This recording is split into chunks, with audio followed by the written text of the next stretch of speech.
Hi there, I'm Claire from Claire Chancellor Coaching, and today what we're up to is the Three of Swords.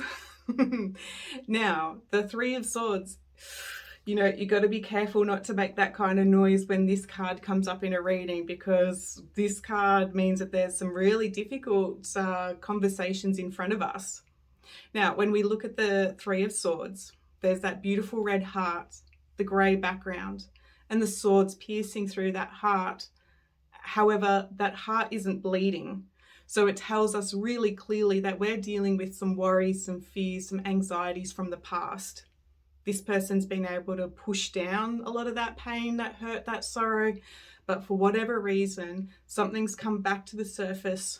They're triggered again, and the spirit world are really telling them that it's time to address some of that heaviness that they've been carrying around.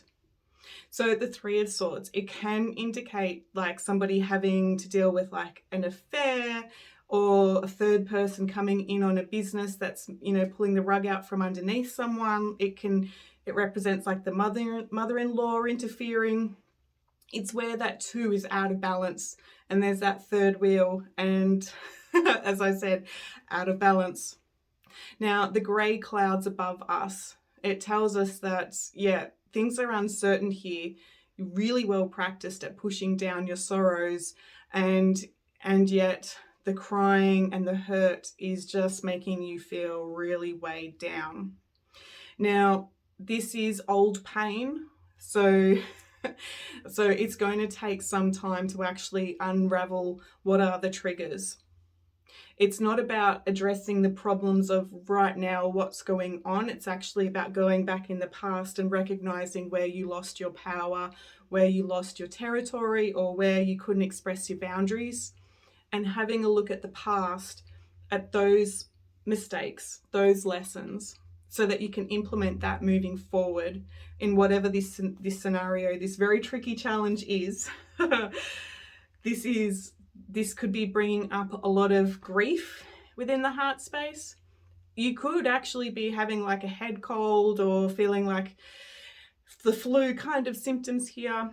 It could also indicate somebody having a heart attack and feeling like they're running out of time. It's all of that pressure, limiting energy that's going on here, where the mind really wants to hold on to that resentment. It's a bit of a battle, right? And so when this card comes up in a relationship reading, it's telling us here to really focus on the pain of the past, not so much the pain of what's going on. When this card comes up in reverse, it's saying that it's saying that the spirit world are acknowledging that you've been moving forward with some of these issues.